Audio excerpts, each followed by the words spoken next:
if you are currently trying to get pregnant, you are likely very familiar with the torturous 2-week wait between ovulation and taking a pregnancy test. Oh my God, during those 2 weeks, and I'm speaking from experience, it's like every single day we're like analyzing every single pregnancy symptom or like potential pregnancy symptom. And I mean, for me, I would start taking pregnancy tests like 4 or 5 days after I ovulated, like way too early. Wasted so many pregnancy tests. I would just become obsessive for 2 weeks. So half of every single month for like 14 months, I was obsessed. I was like, I do this for a living. Like I know the pregnancy symptoms, but yet I was still like obsessively Googling, like trying to figure out if some weird thing I experienced was like some undiscovered pregnancy symptom. I was just so obsessive, and it wasn't healthy for me.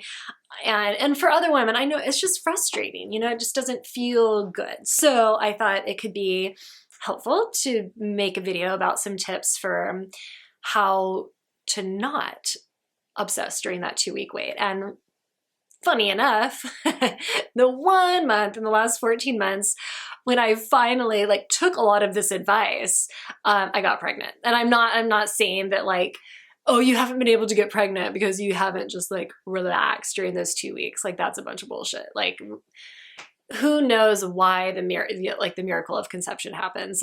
But I can tell you I was a lot happier during those 2 weeks when I was not obsessing about the symptoms and taking the test and yada, yada, yada. So that's one of my first tips is distract yourself as much as possible. And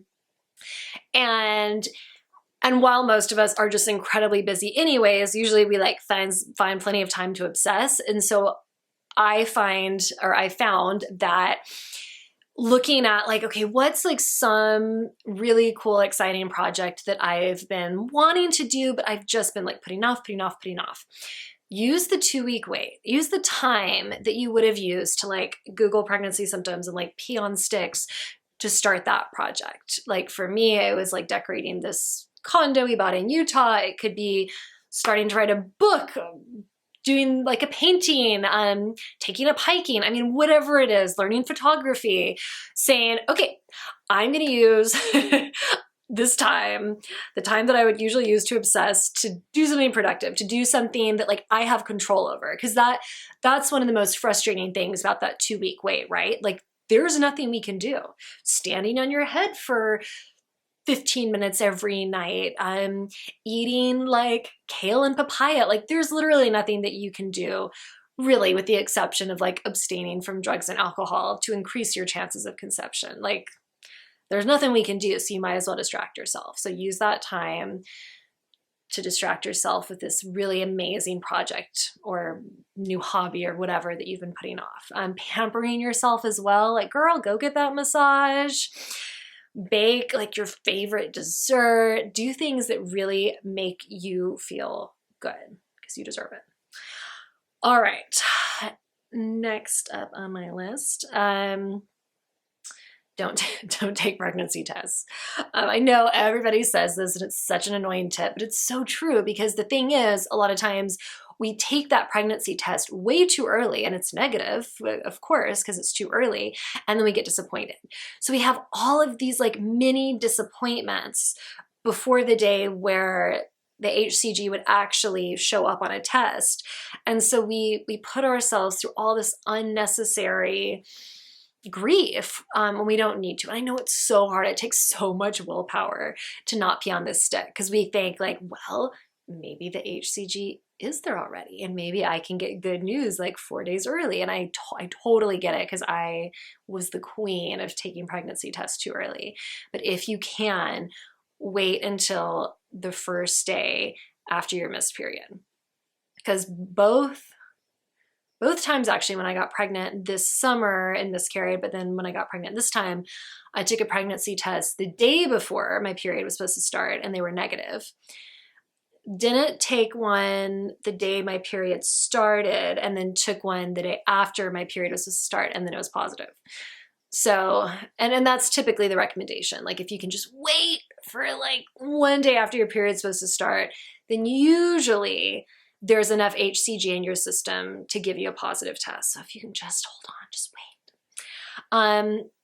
This is, this is getting more into the kind of spiritual realm, and take or leave this tip is just something that helped me. It's also a tip that I found irritating sometimes, so it just depended on the day if I found comfort from this or not. But the idea of like remembering that your baby is going to come to you when they're ready.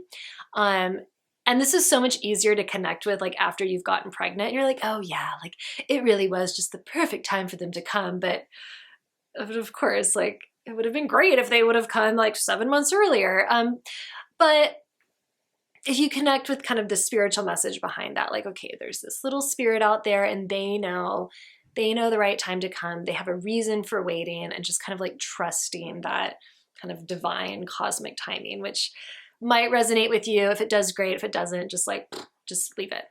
But if it does, one thing you can do is do some meditation every day where you're like really focusing on like connecting with your baby and like sending them messages and sending them love. And even though they're not like physically in you yet, or maybe they are, again, maybe you have conceived, but regardless, it gives you this chance to kind of rise above all the physical aspects of getting pregnant, and allows you to connect with that little soul who will eventually be coming to you, even if it's through adoption, just connecting with the spirit of the child who will be yours when the time is right.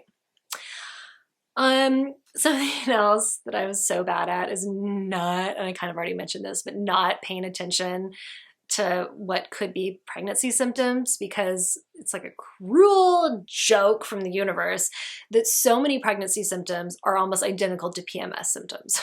It's like, ooh, my boobs are full. Like, ooh, I'm having this or that. This happened to me every single month. And actually the 2 months that I did become pregnant, I pretty much had like no symptoms. So who knows? And all the other months I'm like, oh, I'm totally having pregnancy symptoms, and it was just PMS. So that can totally F with your head. So as much as you can, just like don't obsess about potential symptoms. Just wait to take that test. And finally, avoid social media during this 2-week wait, because, and maybe it's just my social media feed, but it seemed like it was especially full of pregnancy announcements when I was in that 2-week wait window, when I was like desperately wanting to become pregnant. It seemed like everybody else was pregnant. They're all pregnant with their healthy babies. And it just made me feel jealous, made me feel resentful. It just made me feel icky.